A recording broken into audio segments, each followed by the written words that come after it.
Okay, here we go, everyone. This time we're going to be looking at. Um, Last time we did what, Burgundy and Champagne. Now we're going to explore the Loire Valley, the Rhone Valley, and the part of Provence, the southern part of Provence. Not really too much west. So here is a map of France. These are the areas we're going to look at: the Loire, the Rhone Valley, and Provence, starting up north in the Rhone Valley. So you can kind of see, we know where we are. We'll see on another map is where the Loire kind of ends, and then we start into the Rhone. But so central France, on the coast, on the Atlantic coast, as you can see, and you have the Loire River that drains into the Atlantic. So there are basically four sections of the Loire wine growing area, and that's very important to know. Kind of helps place us where wine is located within these areas. We're going to be looking at three out of the four. Nothing too much in the Nantes area, all the way over to the west. That's where Muscadet is present, and also the Melon de Bourgogne is over there. But once again, we're always really following the Classico portfolio, because that's what we're most interested in, to kind of get some more information about that and kind of get situated with the wines that are in the portfolio. So there's Nantes over there. Actually, we do have someone there who's based. Actually, the winery is based there, but most of their vineyards are a little bit further to the east. This is a very old wine growing activity. Some people say the oldest in Europe. They began their winemaking activity in the 12th century with Jean de Goulaine, who was a lord of the city of Nantes, and of course built a big estate just outside of the city. And this is thought to be the oldest continuously winemaking firm in Europe. I mean, existence is kind of a big statement, but certainly in Europe, it's considered to be one of the very oldest continuously operating winemaking activities. The estate was sold to a Dutch banker in 1788, but then was reacquired by the Goulaine family in 1858, and it's been under their operation since then. So also considered to be the third oldest wine producer in the world and the oldest of Europe. I mean, these are, who knows? I'm sure someone could come up with something that's maybe a little bit older, but so we see that the Marquis de Goulaine is located just outside of Nantes, but their holdings kind of extend outwards from there into the Anjou area. And this is where we're starting, Rosé d'Anjou. Roserey is sort of, I don't really know exactly. It was hard to get information about this winery, detailed information. I suspect that in this case, it's just a name of the assemblage. We'll see other wines of theirs that really refer to a specific vineyard site. This is probably one of the most, let me go back a second, sorry. One of the most, one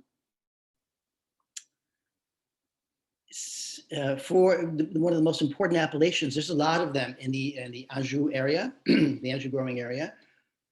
Rosé d'Anjou is probably one of the most important ones, and it always has been, even before the rosé craze kind of took off. They're really known for the rosé wines of this area of the Loire Valley, the Anjou area appellation.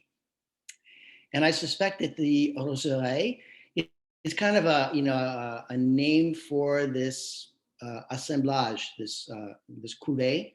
It is a blend of grapes. Here, one of the most interesting and most important grapes used for rosé is called Grolieu, and this is not a grape that you find too many other places. Of course, we also have here Cabernet Franc. We'll see that a lot in the Loire Valley in particular. as well as Gamay and another local variety called Pinot Doni.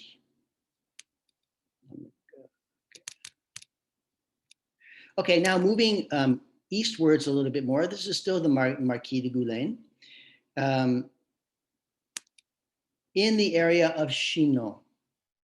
Chinon is a very important appellation, especially for red wines. And in this area, Cabernet Franc is the most important grape variety. And I'm going to be pointing out throughout these slides, what are the sort of the most important, significant grape varieties in a given area.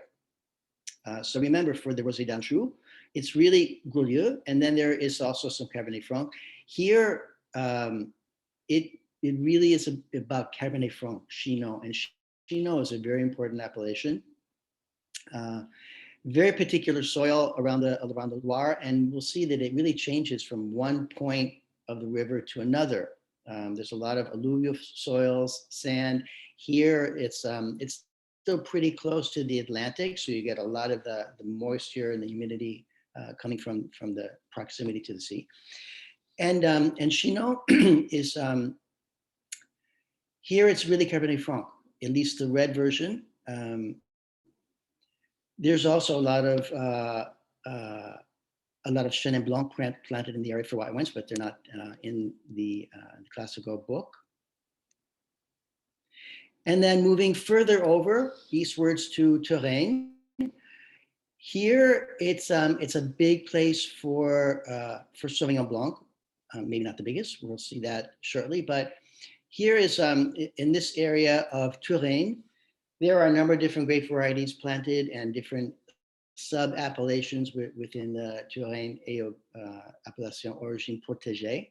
And this one, like the previous in Chinon, Les Landelles is what we would call a lieu-dit, a vineyard site, a growing area, a specific small area on the map. It's not really an official subzone, but it is on the map, and it is sort of a vineyard area. We could call it a single vineyard, not necessarily all under one owner.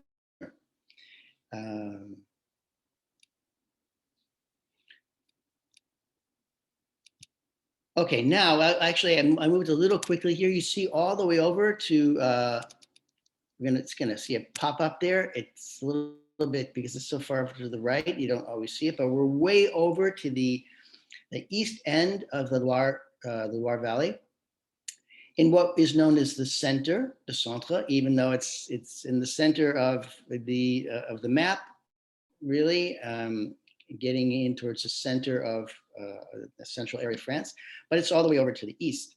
And Sancerre is a very important appellation, especially for Sauvignon Blanc. And really, Sancerre is all about Sauvignon Blanc. It's very similar to Chablis in some way, different grape variety, of course, but what it does have is that sort of pronounced acidity, kind of almost a sort of mineral quality in here. There is even some very complex soil, a little bit of ancient volcanic influence here. This is an old winery. It's a small winery, but it's an old winery. 1749, now in the 10th generation. The operators now, the principal operators are the two on the outside, Benoit and Paul. 59 hectares, so family winery, but they have a pretty sizable holding in the Sancerre area. And here, their holdings are 80% Sauvignon Blanc and 20% Pinot Noir. Now here, you don't really find much Cabernet Franc, which is dominant in other, like kind of the middle Loire. Here, the principal red grape is Pinot Noir, not Cabernet Franc. The vines, some of them date back to the previous generation, 50 years old. The younger ones are about 10 years old. And they make a lot of different bottlings, and they're mostly variations on Sauvignon Blanc. So you can see here the diversity of soil that we find: limestone, calcareous clay of the Cambrian era that we looked at in Chablis, very similar. Some places have deposits of volcanic material, very ancient, really worked into the soil. And you see the different soil configurations on the upper right. They're a little bit chunkier. You see these clumps of clay that's almost looks like a schist, and down below that, still rocky deposits. You can see that there's some iron ferrous material there because of its redness, darkness of the soil. And this is an interesting, I think it's the first one we've really come about. Interestingly, though it's an old winery, they have recently converted to biodynamic practices 9 years ago, 10 years ago.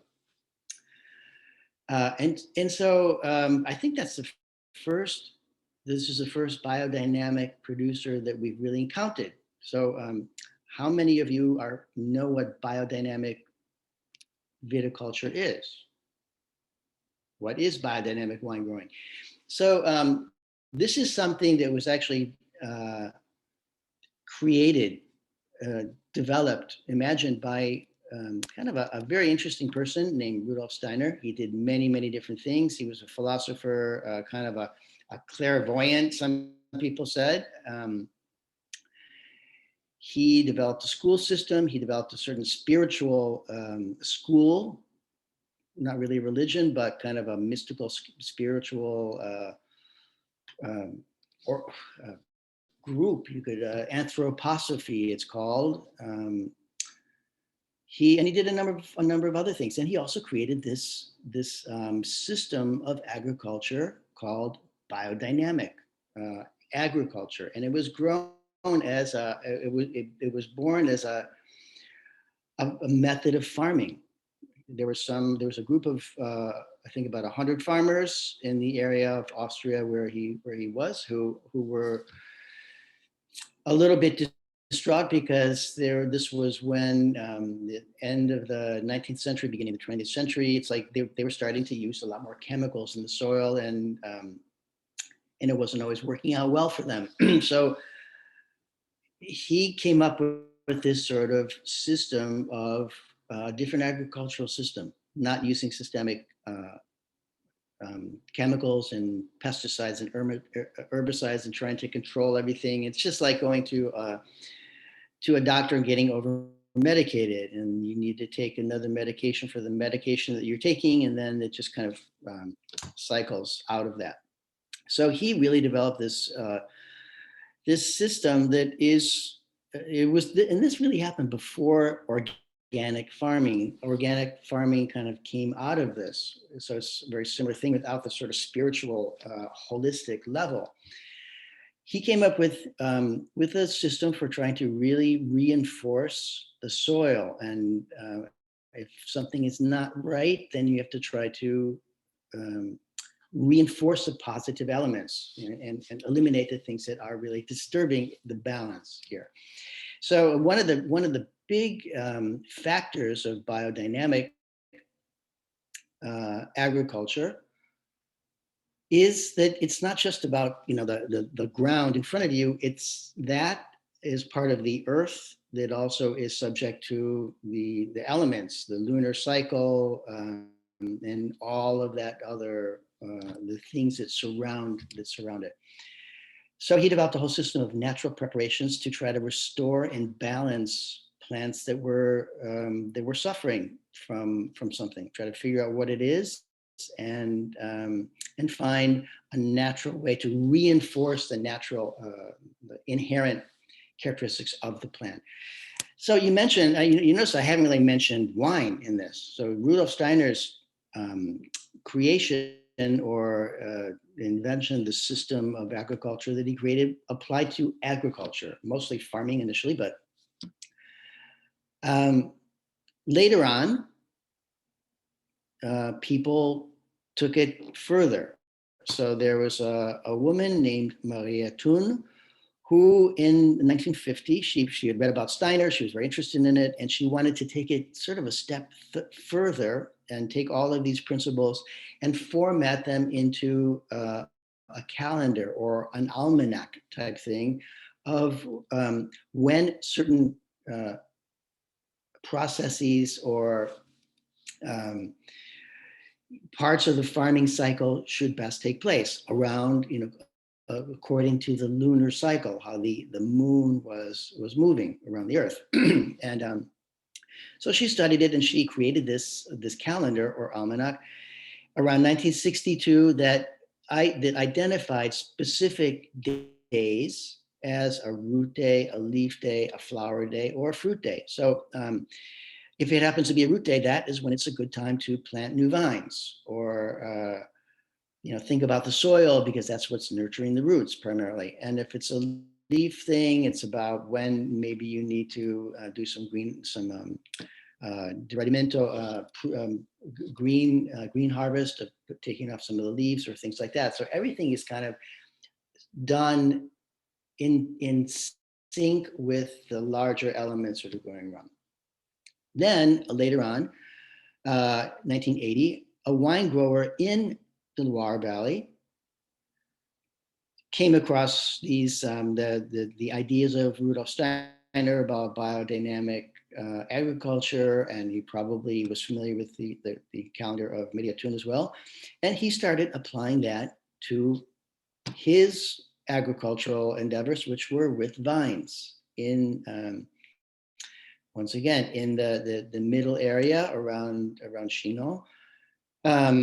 He had a whole, actually it's very interesting. He worked in the United States for a bank, JP Morgan at that point. He went back to France and kind of claimed this family holding, and he applied these biodynamic principles to his viticulture. And other people saw what he was doing and started to adopt those principles. And there was an organization that was formed right around, even earlier, it goes way back, Demeter, to certify it. And there we are. So that's very superficial, but those are kind of some of the key points of this biodynamic thing. I think it's important to know what it means. And what it doesn't mean, and what is the difference between biodynamic practices and organic. The chief thing that neither one of them use systemic chemicals or fertilizers or treatments, and both are so-called natural in that you don't use chemicals. But the really big difference is that with biodynamic viticulture, you're doing it within a larger cycle of the earth and the moon and the stars and things like that. And the treatments that they use there are a few really benchmark treatments within biodynamic viticulture that involve things that some people feel are very funny, like you do a treatment of manure and put it into an ox horn and bury it into the ground to reinforce the strength of the soil. Does it work? Sometimes, I think it must work because there are a lot of very important wineries that have been adopting this practice, including Roederer in Champagne, and Chateau de Beaucastel in the Rhone Valley, and some other really top-notch producers are doing it. So there must be something to it, and it certainly can't hurt. Anyway, moving on. We have here the Sancerre. This is a basic Sancerre, 6 hectares in the domain Fouassier. Here we have mostly chalk and limestone soils, getting right into the central area of France. 100% Sauvignon Blanc. This Sancerre is really all about Sauvignon Blanc, although there is a Sancerre Rouge, Pinot Noir, and there's also, we'll see shortly, a Sancerre Rosé. One of the things I think is important to keep in mind here when you're talking about Sancerre to your clients is that This is a different take on Sauvignon Blanc. Many people are familiar with Sauvignon Blanc from New Zealand. So there are some very commercially um, popular and successful names there. I'm sure you'll know them. And that is, many people's, focal point on Sauvignon Blanc is that New Zealand or, other Australia, perhaps, maybe some parts of the United States. This is a different Sauvignon Blanc, Sancerre. And actually, it's a question of taste. I really like it because it's balanced and elegant and restrained, and you get the mineral characteristics. You don't get a lot of that real grassy green pepper flavor. It's there, but it's much more balanced by these other components that for me is much more elegant and um, and pleasing to me. But it's a question of taste, and I think it's important to point out those differences to people, because this, and for me, this is the Sancerre is one of I would say the best growing area for Sauvignon Blanc, because there are things about Sauvignon Blanc that personally I don't like, that real kind of grassy herbal flavor. Some people do, and that's fine. This one is fermented in stainless steel, very clean, very pure, with ambient yeasts. And what does that mean? Ambient yeasts are the yeasts that are floating around in the air. And this is as opposed to selected yeasts. And you can, nowadays people can select yeasts with different characteristics. If they want to add some sort of aromatic compound or flavor element, you can select yeasts to introduce into the grape must to conduct the fermentation process. And yes, you have much more control over it from a technical standpoint, because you are selecting the yeast, and they're commercial yeasts. Sometimes people will say selected, like local yeasts, meaning ones that come from a certain specific area where the vineyard is located. You can actually cultivate natural yeasts from your vineyard, and these are in fact the ones that are ambient yeasts, because yeast is a natural product of grapes. When they're mature, they're covered with a very fine dusting of yeast. And so all you really need to do is crush them and have the yeast come in contact with the sugar and the grapes when they're ripe, and voila, you have fermentation. If you use a selected yeast, you might have more guarantee that the fermentation is going to complete and be very problem-free, because you're introducing this selected yeast precisely for that reason. People feel that often that ambient yeasts from the area, and they're always floating around. They're in wineries that have been operating for some time, and they're in the air circulating around. So sometimes people feel that this is a more appropriate mechanism to induce the fermentation process and carry it through. And so this is a good example of that.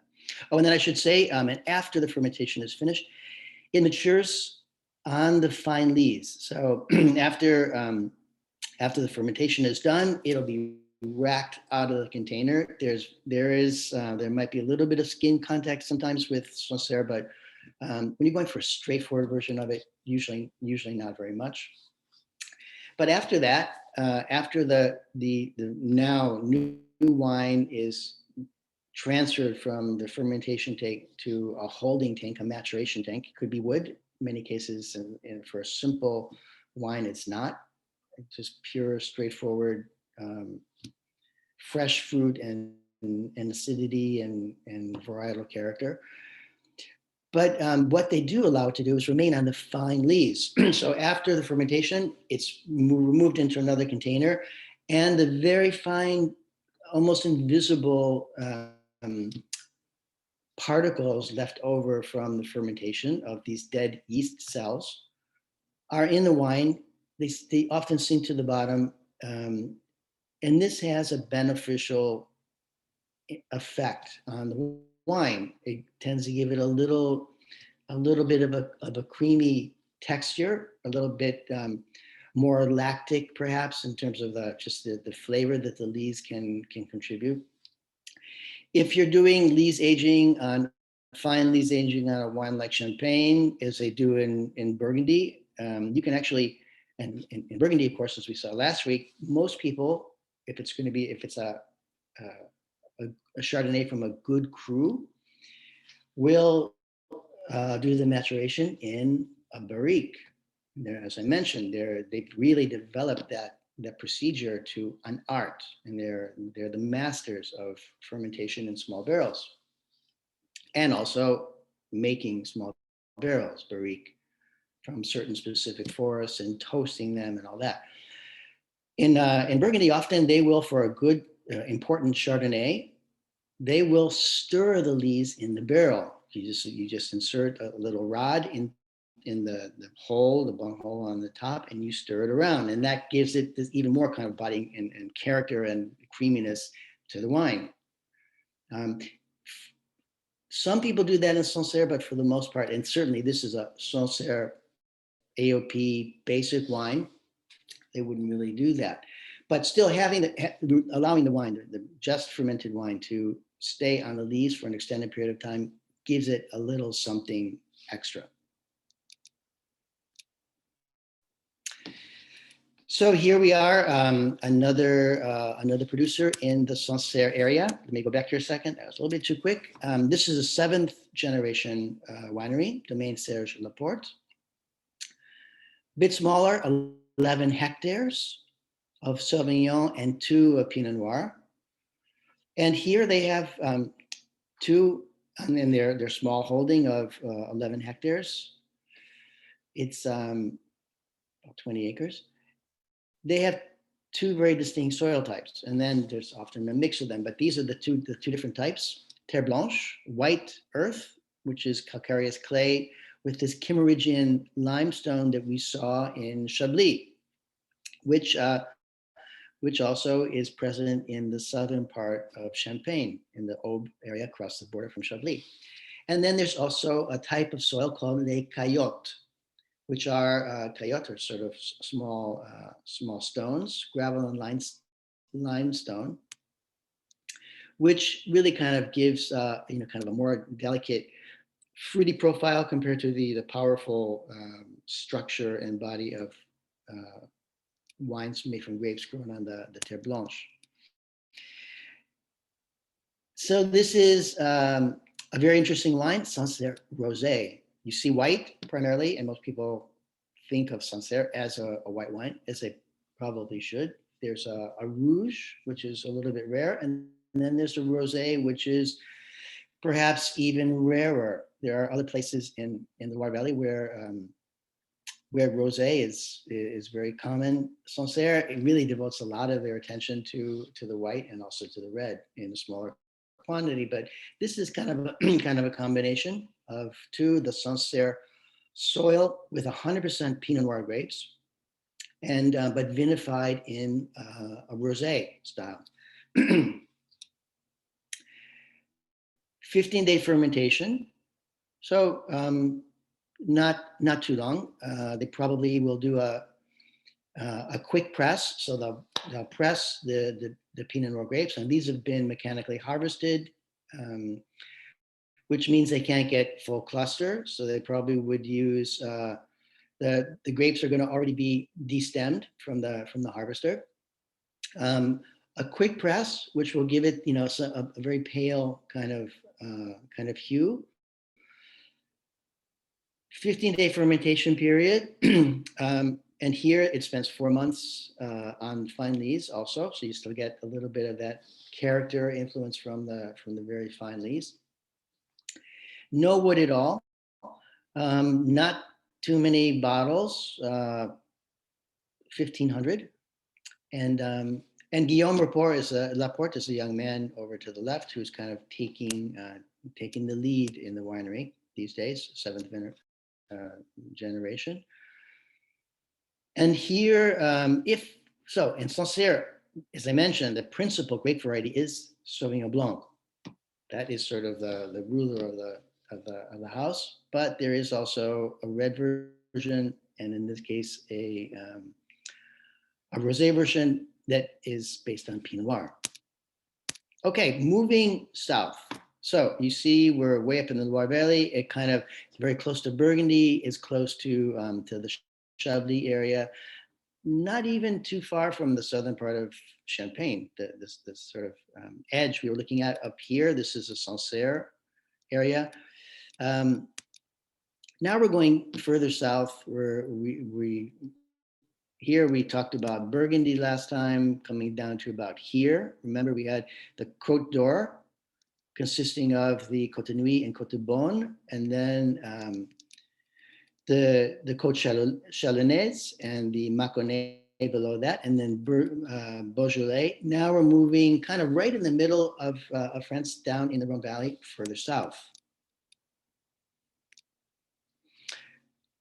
We're going to look at three appellations here, because that's what's in the book. There's one is a big one, this Côte du Rhône, and it goes from the northern Rhone Valley, Rhone River, down to the south. And you can see of course, this is the biggest part of the appellation. And it basically encompasses everything. Now we also see over here, this part of the Côte du Rhône is known as the Côte du Rhône Village. So it's all Côte du Rhône AOP. You can make a Côte du Rhône AOP from the Côte du Rhône Village, but the regulations for Côte du Rhône Village are a little bit more stringent. So if you want, you can use that appellation if your vineyards are located within the Côte du Rhône Village area, which is sort of right in the what we could call the heart of the Côte du Rhône appellation. You have the satellites to the north and to the south, but this is really sort of the heart of it, which is why it's the village area. And then after that, there's another appellation, very important. There are others too in the Rhone Valley that are very important as well. But Châteauneuf-du-Pape is certainly one of the most prestigious, most well-known and important appellations in the Rhone Valley. Oh, okay. And then what do I have? Oh, let's see. That's Gigon. I can't even see that. What was down there? There was something that Gigondas. I'm not sure what. It's so small, but I definitely circle it for a region, and maybe that's because I'm not really sure. We'll find out. So this is the one. Now I don't have too much information about this wine because I couldn't find out too much about the winery Les Violettes. It might be a second label of something. This is a Côte du Rhône 2017 vintage. And it's comprised of 50% Syrah, 40% Grenache, and 10% Mourvèdre. Now, we'll see here that in the Rhone Valley, the most important grape varieties are Grenache and Syrah. Syrah is usually a little bit further north because it likes the slightly cooler temperatures moving north. And the Grenache does very well throughout, but especially in the south. We see a lot more Grenache in the southern part of the Rhone Valley. And then there is also Mourvèdre, very important grape variety, a little bit in the shadow of these other grapes, Grenache and Syrah. But a very important player, and we'll see that also in another appellation a little bit later on, where it really plays a key role. And in addition to these three, which you see a lot, these are the ones that really pop up a lot. There are many, many other grape varieties in the Rhone Valley, red and white, especially red, but there's also a lot of interesting white varieties in very small quantities. And in appellations like Gigondas, Châteauneuf-du-Pape, some of the other Rhone appellations, important ones for big structured wines, you see a lot of different grape varieties, and in some cases, even red, even white grape varieties mixed in with a bulk of red grape varieties for red wines. And we're talking pretty big structured red wines here. Okay, here we are. So this circle, I know what it must be, Châteauneuf-du-Pape, where we have the Domaine de l'Arnesque. It's located in the town of Jonquière in the Vaucluse area, right in the sort of the center of the Rhone Valley. Founded in 1846, and it's now in its sixth generation. So we're seeing a lot of wineries that have been doing this for a long time, passed down from one generation of the family to another.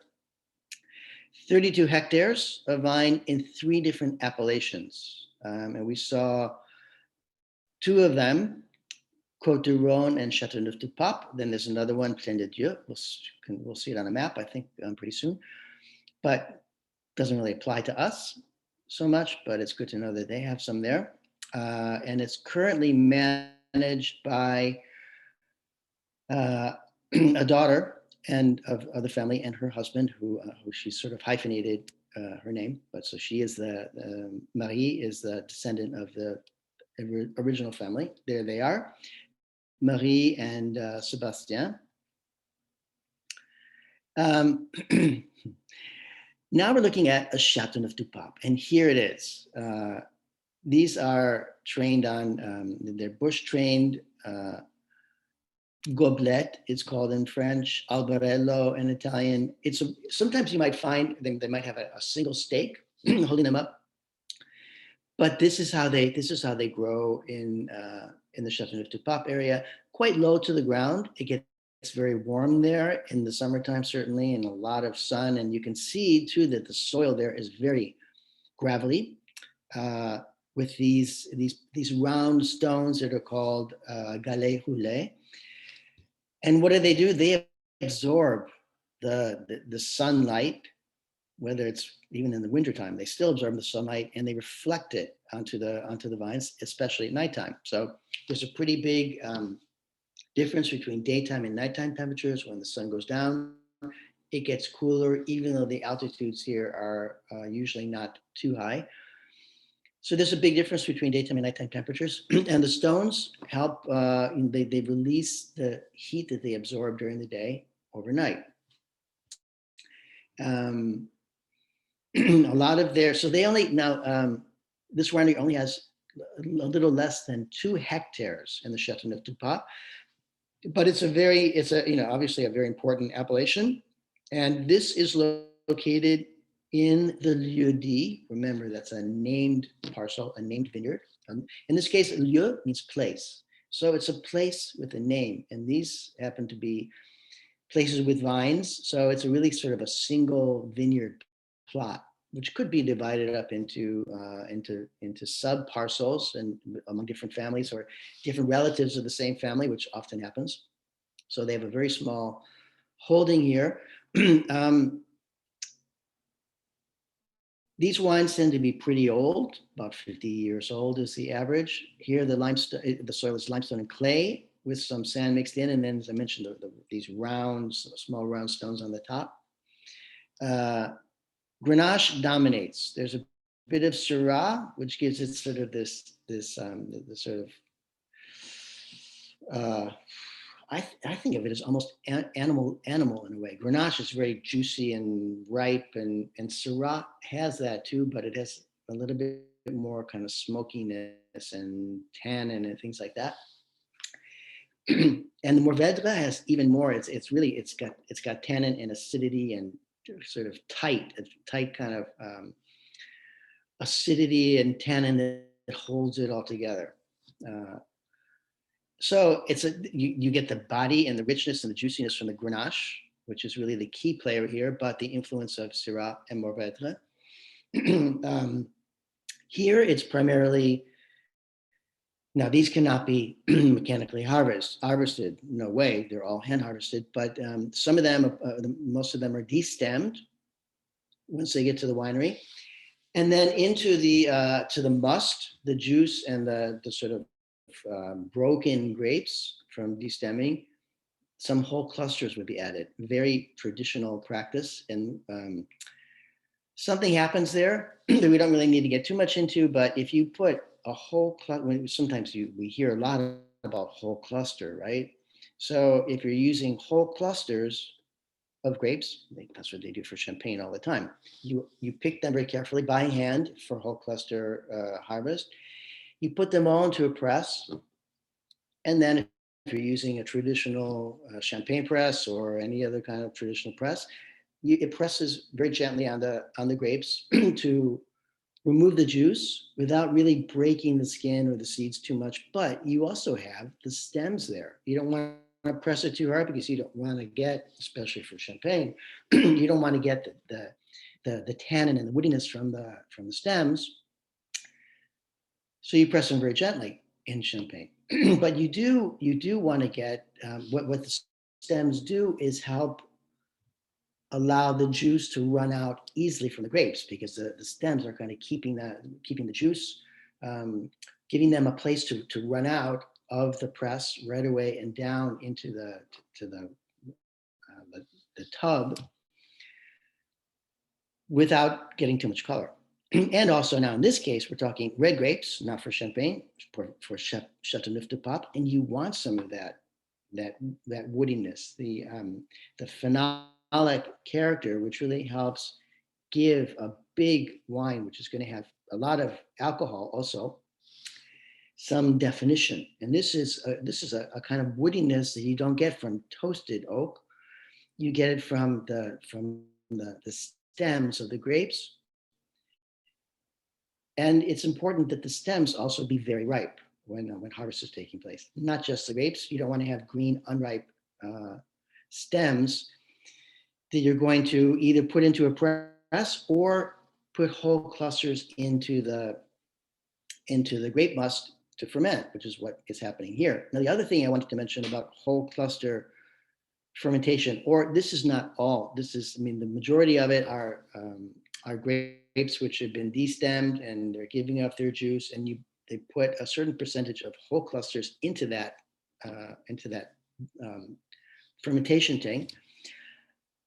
The whole clusters sink down into the liquid, and they're not being exposed to oxygen at all. So they're doing what is called an intercellular fermentation. So because they're not exposed to any oxygen, at a certain point, as the alcohol rises during the fermentation process, the alcohol, when it reaches about 2%, the whole grapes that are underneath the juice burst. The raising of the alcohol level within the whole mass that's in this fermentation tank goes up to 2% alcohol. The whole grapes burst, and they're releasing their juice, but the skins are not crushed. They're not broken, so they get a much more gentle kind of juice that comes out, less intense tannins than you would get from grapes that have been sort of crushed in some way. And then that change, and it also releases different flavor characteristics. We won't get into them, but so it's a very interesting fermentation practice when you're using whole clusters in some form, in some amount. This is not complete, it's not 100% whole cluster, but they are adding some clusters to the fermenting mass.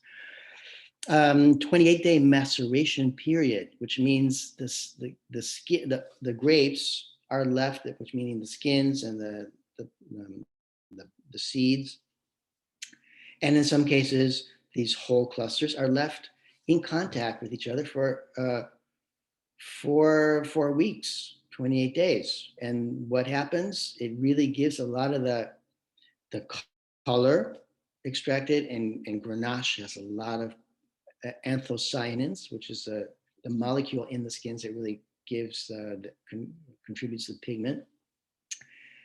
You're getting exceptional color, but you're also getting, even more importantly, the phenolic compounds that are in the skins and in the stems as well. And this adds structure, tannin,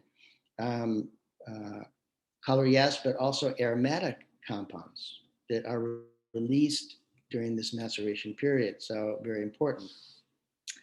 After the fermentation and maceration is finished, talking like a month or so, a little bit more after harvest, um, the liquid, now wine, is racked off and put into wood barrels. In this case, 600-liter barrels. So they're not large casks, the way we saw in many places in Italy, the botti or botte. These are, but these are not barrique either. They're 600-liter. A tonneau is 500 liters. So these are called demi-muid, which are 600-liter barrels of wood, usually used wood. There will be some new ones every now and then as they have to replace barrels that don't work anymore. And fairly high level of alcohol, 15%, maybe even starting to push up above that with sort of the hotter temperatures we've been experiencing. Now the key here is 15%. People now, many of us are really hung up about the alcohol level and that's too high. We used to look for that and get these big blockbuster bombs of alcohol and extraction and this and that. Now, luckily, many people are moving beyond that and looking for some more finesse and, even more importantly, balance. And these wines, they have a fairly high level of alcohol. It's a given, but they can balance it if they're made well because of the intensity of the wine itself, the concentration, the complexity, the inherent complexity of the different elements that go together, the acidity, the phenolic compounds, the soil that they come from, the whole cluster added to it, the long maceration period. There's so much going on there that you don't really feel the alcohol. And I mean, let's face it, if we're not overdoing it too much, if you have a glass or two of wine that has 15% alcohol by volume compared to one that has 12.5 or 13, I don't think it's really going to make that big a difference overall. What makes it a difference if there's not balance, if you drink a wine that has 13% alcohol, but there's nothing else in it, except for like sort of fermented grape juice that's very concentrated because that's what the producer wanted to do to appeal to the market, then you feel the alcohol because there's nothing else to balance it. And that's where, I also kind of think if you have a really great wine, you savor it. If you have a wine that's kind of mediocre, you drink maybe more because you're looking for something to come from it, and it doesn't really come. So then you actually end up maybe consuming more because you're not really that satisfied. That's just a theory of mine. But the exceptional wine and very complex wine. So this is a 2018 vintage. It's a wine that you could drink now. I would suggest decanting it. Not overly tannic because of how it's been vinified, but it's going to be tight. It's got a lot of muscle, and you can drink it now by all means. Drink it, decant it, let it breathe for a while and develop. You don't have to do it the night before. I like to watch that transformation take place and something to kind of blossom right before your eyes. That's great. And you can do that very well in a decanter, maybe a half an hour before you start drinking it. Open it, pour it into a carafe or a decanter. Taste it, taste a sip, see how tight it is, and it makes your mouth kind of dry out, and then you see it, you watch it open up on your palate and right down to the big explosion of fruit, and then the finish that's lingering, and let it sit for 20 or 30 minutes and see what happens, and then have it with some food and see what happens then, and then after that, if you have any left, have it with cheese, and there you go. Moving further down into Provence. We're going to be looking at a couple things here. We have here the Côte de Provence, and that's sort of the pink area. The hills of Provence are pretty big appellation. You have that the big portion over on the eastern side, And then some satellite versions over to the west, three little satellite areas. Here we're looking at Les Caves du Commandeur in Montfort-sur-Argens in the Var department.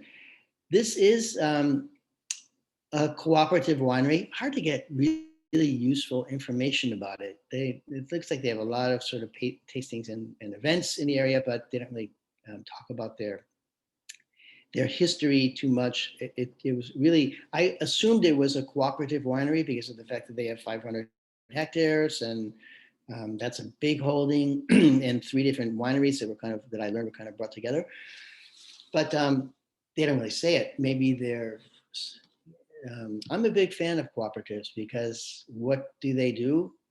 They bring together many small grape growers in an area, and they pool their efforts. They pool their, in many cases, small holdings into something that can operate as a commercial entity. It gives them a means to continue to do what they're doing, which is grow grapes, not necessarily make wine, or at least not finished wine. And they're very important realities. This is a good example of that. So a total of 500 hectares spread out into three different wineries in three different parts of the area, the main area of Côte de Provence. And here, of course, the principal grape variety is Grenache. This is this is a castle in the town of Montfort-sur-Argens that used to belong to a knight of the Templar. And this is apparently, it's said to be the only one that's still standing in the Var department. And so that gives the name to this winery, the Cave, the cellars of the commander, this knight of the Templar. And this is what the vineyards look like here. Now we're getting closer to the Mediterranean. A little bit, it looks flat. It's not flat, but it's a little bit more gentle slopes than on some of the sides of the Rhone can be pretty steep. And as you get further north, they tend to be a little bit higher altitude. But here, you still see, however, they're trained in the gobelet method. You don't really have any trellising, but you have to really train the vines. They have these sort of curved kind of cordons that go up like a goblet. And you still see it's not the greatest picture for soil, but you see the kind of slightly reddish, gravelly soil that's typical of the area, and the Grenache really loves, along with the climate. Côte de Provence rosé, another very important area for rosé. Now this is, it was a little hard to kind of track down. So this is a Côte de Provence rosé. The name is we'll see the name on, you can see also this picture here with that same type of soil and vine training system. Reddish soil, very loose and gravelly. But the name here that everybody knows is Âme du Vin, the soul of wine. But it does come from this winery, Les Caves du Commandeur. This is sort of like a sub-label of theirs. And it's important packaging. It's very pretty. The bottle has a unique shape and a nice color. Well, of course, we know the color is very important, especially when it comes to rosé. And this is perhaps a little bit pinker than some other rosé of Provence, which tend to be even paler.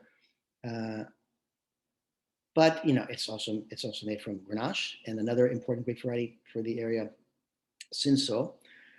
So they have 4,000 hectares in the Côte de Provence. It's a large, this makes up the Côte de Provence appellation.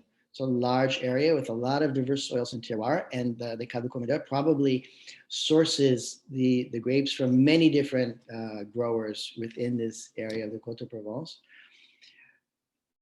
Stainless steel fermentation, clean, crisp, simple, straightforward. There's no wood involved here. It's allowed to mature a little bit in cement tanks, which are great. They've been used for a long time. Many wineries in in the 80s started to rip them out and put in, other types of more sophisticated um, vinification vessels for wine. But cement is great. It's basically neutral. It doesn't have any of the character of wood. And what I'm talking about primarily is oxidation. Even an old barrel doesn't really contribute flavors of wood so much as it does allowing a very sort of gentle oxidation to take place, a transference of air from the outside to the inside as the wine is maturing. You can do that here in cement tanks, but it takes a lot longer. They're porous, but less so. They don't have the pores that wood does, and they're pretty neutral, so they don't really contribute too much flavor. It's certainly different than stainless steel, which is completely neutral. Then it spends about 5 months in bottle just to rest before being released, with a decent alcohol level of 13 by volume. And then there's another one also from Commandeur, which is in a can. People are really into that. Now this is, notice, Provence Rosé IGP or EGP, uh, Indication Géographique Protégée, which is like we talked about IGT in Italy. Um, Here, a similar assemblage, about 80% Grenache and 20% Cinsault. Complete stainless steel fermentation, simple, fresh, pleasant, unpretentious. I would say, I don't know what it costs, but inexpensive. Now, I know that there's a whole new generation of people who are really getting into wine in a can, and I have no problem with that, uh, especially for something that's just very simple, and drink it barefoot, by the beach, wherever that beach happens to be, even if it's just in your imagination, which is where it is. And for me right now, um, right. And so this is the application, the appellation Indication Géographique Protégée Var, which is the department in France. One more thing here, very important to talk about, Bandol. Bandol, one of the furthest south in France, on the mainland of France anyway. Great wine, very unique, something that many people are probably not familiar with. It's been very popular, very, very prestigious in certainly in Provence for a long time. This winery, Moulin de la Roque, founded in 1950 I didn't put it, I should have circled it, right in the middle here, La Cadère d'Azur, right in the middle of the Bandol area, which consists of 8 towns. 305 hectares in the overall appellation, made up of 1,500 parcels. So in parcels, once again, it's a lieu dit, a specific named vineyard site within a given area. This here too, we're talking, I haven't really found that they use the term, but I believe it's also a cooperative winery that is now comprised of 3 different wineries in different areas within the Bandol area. They have about 200 growers that contribute grapes to the winery. And here now we're really right on the coast. You see now you start to get some of these steep outcroppings right over the Mediterranean. Full Mediterranean climate, as you would think. It gets a tremendous amount of sunlight, 3,000 hours approximately per year. Very dry, very arid. However, it is moderated by the very close proximity to the Mediterranean. Gentle hills, yeah. Well, there are these very severe winds that happen, the Mistral winds that just blow mostly off of the scene into the north. It looks like these vineyards here they're spectacular. They're pretty much right, almost right on the water. I suspect that they're tilted a little bit so that they don't get the full brunt of the Mistral when it's blowing. Other areas inland in the Bandol area, yes, because of these sort of low hills around the coast, it helps protect the um, the grapevines from these strong winds, and sometimes they can be very strong indeed and very persistent. Here we have the king of this area, the most important grape variety. We've seen it in other places in Provence, but here is where it really comes into its own, is the Mourvèdre. Great grape variety. Um, Deep color, full body, pronounced tannins. It really has this structure, this kind of astringent quality to the grapes that gets translated into the wine. Nice, pronounced acidity. But once again, it has the body, the juiciness, the intensity, complexity to support the acidity and the tannins. Very important. And vice versa, if you have that big body and dark color, and extract and intensity of flavor, if you didn't have the tannins and the acidity to shape it, it would, some people might like it, but it would not be balanced. And for me, it would not be drinkable. It's just too jammy. Certain spiciness to it. You get here in Mourvèdre, typically you get these it's a marker that people often use, garrigue, in Provence, and that refers to the low kind of wild bushes that grow around the seed. They tend to be very, I haven't tasted them, but this salt water and kind of dry earthiness to it.